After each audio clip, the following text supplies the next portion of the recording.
में उसकी बधाई देना चाहिए और तो क्या मुख्य रणनीति बनी है दिल्ली में इस बार?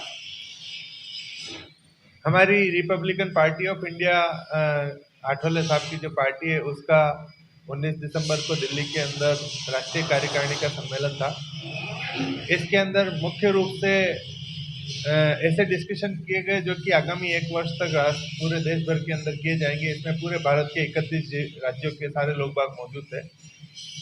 राजस्थान के अंदर एक एजेंडा के साथ में कार्य किया जा रहा है इसके ऊपर कि आगामी 1 वर्ष जो चुनाव के राजस्थान के अंदर है, इसके अंदर रणनीतिक रूप से किस प्रकार से पार्टी कार्य करे और राजस्थान के अंदर किन किन सीटों के ऊपर प्रभाव के साथ में कार्य करेगी और किन किन सीटों के चयन के साथ में पार्टी उतरेगी, इसके ऊपर राजस्थान की टीम के साथ में मंत्री जी का पर्सनली डिस्कशन हुआ।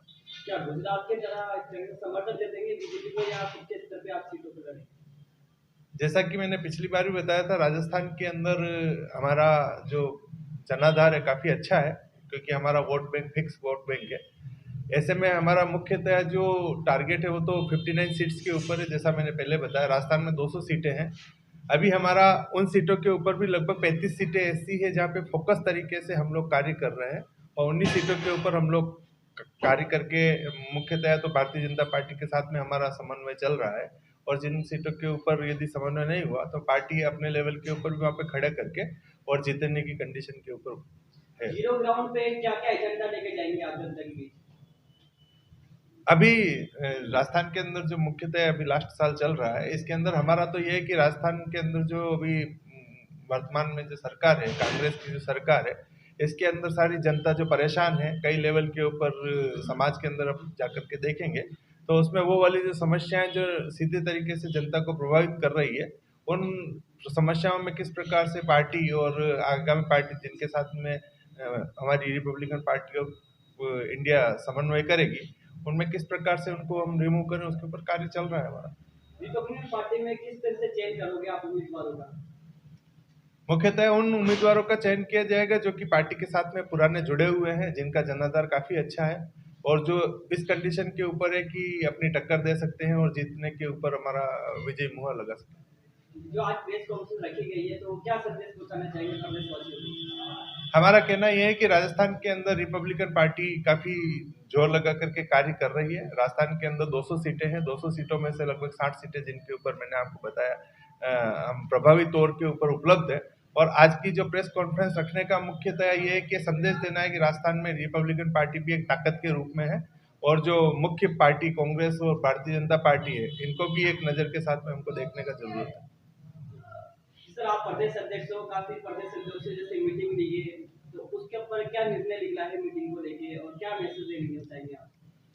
मीटिंग में हमें जो बीजेपी के राष्ट्रीय अध्यक्ष है जेपी नड्डा साहब, तो उन हमारे राष्ट्रीय अध्यक्ष के साथ में हम उनसे मिले थे और उनसे वार्ता की कि भाई हम जो है 25 सीटें आपसे मांग करते हैं कि 25 सीट हमें राजस्थान के लिए दी जावे और हम आपका और सभी सीटों के ऊपर हम आपका पूरा हर तरह से समर्थन करेंगे।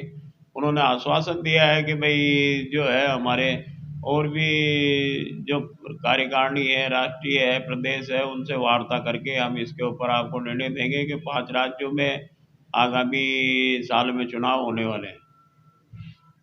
तो प्रदेश में किस तरीके से मेहनत आपकी चल रही है, किस तरह से लोगों को इस साथ में आप जाके मिल रहे हैं? प्रदेश में हमारा जनाधार बढ़ता हुआ जा रहा है। हम आगामी चुनाव तक राजस्थान के अंदर जो है हमारा लक्ष्य है कि हम कम से कम 1 crore Republican party of India Athawale के मेंबर सदस्य बढ़ावें और जनता का को यह आश्वस्त करें कि हम आपकी हर तरह से पूरी सेवा भाव से आपको पूरा सहयोग करेंगे। अभी जनता की क्या समस्या आपके पास में आती है ज्यादातर? जनता की मुख्य समस्या तो अभी जो है, एक तो महंगाई के ऊपर लोगों की समस्या है, महंगाई बहुत हो रही है। दूसरा जो है, अब सरकार चुनाव आने के कारण अब प्रलोभन देना चालू किया है उन्होंने कि जैसे गैस का सिलेंडर हम 500 रुपये में देंगे, भाई अब क्यों देंगे, पहले क्यों नहीं दिया। तो ऐसी कई मुख्य मांगे हैं, महंगाई के ऊपर भी है। दूसरा क्या है कि जनता कच्ची बस्ती और जो भी है वो सब पट्टों के लिए त्रस्त है। लोगों को घोषणा करने के बाद भी लोगों को पट्टे आदि नहीं मिल पा रहे हैं। तो ऐसी कई मुख्य समस्या है जो गरीब तबके के लोगों से जुड़ी हुई है हम उसी के लिए काम करते हैं, उसी के लिए काम करेंगे ताकि गरीब व्यक्ति उच्च स्तर पर उठ के आवे। एक सवाल मेरा भी था आपसे प्रदेश अध्यक्ष साहब, जैसे कि अभी आपने कहा कि 500 रुपये में सिलेंडर मिलेगा और पहले क्यों नहीं मिला और अब क्यों मिलेगा, तो आपको लगता है कि अगर आपकी सरकार बनती है तो सिलेंडर की या पेट्रोल के दामों में कुछ इजाफा होगा या वो कम होंगे? बिल्कुल, अगर हमारी सरकार आती है तो जनता को हर तरह से, गरीब जनता को हर तरह से राहत मिलेगी, चाहे वो किसी भी स्तर की हो। महंगाई को हम बिल्कुल लो स्तर पर रखेंगे ताकि हर जनता को सुविधा मिल सके। जी शंकर जी, आप प्रत्याशी रह चुके हैं रिपब्लिकन पार्टी की तरफ से, आपने विधानसभा चुनाव लड़ा भी है, तो किस तरह से रूपरेखा आपने पहले बनाई थी या पहले क्या करनी रहेगी कि कितने वोट आपको मिले थे और किस तरह से जनता के बीच में आप गए थे और आप किस तरीके से आप मेहनत करेंगे? मेरा पिछली 5 साल में अनुभव है और जिस प्रकार से पिछली बार भी मैंने कहा था कि जो जनता तक मूलभूत चीज़ें हैं वो सरकार की पहुँचती नहीं है, गरीबों तक जो होता ही नहीं है। चुनावों के अंदर बाहुबली और परिवारवाद, ये परिवारवाद और बाहुबलियों का समीकरण हमें खत्म करना है और गरीब लोगों को, जैसे हमारे राष्ट्रीय अध्यक्ष रामदास अठावले जी गरीबों से कई सालों से संघर्ष कर रहे हैं और उन्हें सफलता हासिल की है। इस प्रकार से 4 साल में मैंने झुंझुनू के अंदर हमने 2 सीट ऐसी निर्धारित की जहाँ से हम आरपीआई की टिकट को कंफर्म करेंगे और कैंडिडेट जिताएंगे, खेतरी और सूरजगढ़। यहाँ पर जैसे हम डोर टू डोर का अभियान चलाएंगे और सबसे ज़्यादा हम यहाँ पर सूरजगढ़ के अंदर पहले ही निर्धारित कर देंगे, बीजेपी के साथ अलायंस कर हमारा बहुमत, पूर्ण बहुमत से हमारा कैंडिडेट जीतेगा। सर, आपने बताया भी है काफी मीडिया में कि आप 21 जनवरी से एक यात्रा निकालेंगे, उससे जनता से आप जाके डायरेक्ट जुड़ेंगे, तो किस तरह से पूरा प्रोग्राम रहेगा आपका ये?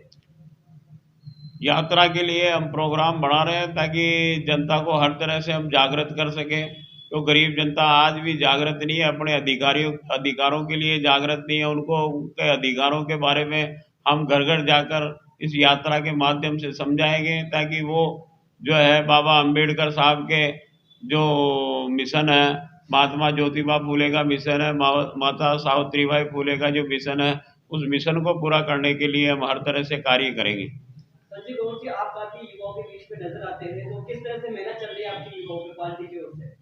हमने अभी कच्ची बस्तियों पे इन पे ज़्यादा जोर दे रखा है, वो घर घर जाके उनके नियमन के, और ये जो सरकार ने, कांग्रेस की सरकार ने चला रखा है कांग्रेस नियमन के लिए, ये खाली कोरी की जो कागजी कार्रवाई है, किसी को भी कोई पट्टे जारी नहीं इशू कर रहे हैं, ये सब बेवकूफ़ बनाने वाले फंडे हैं।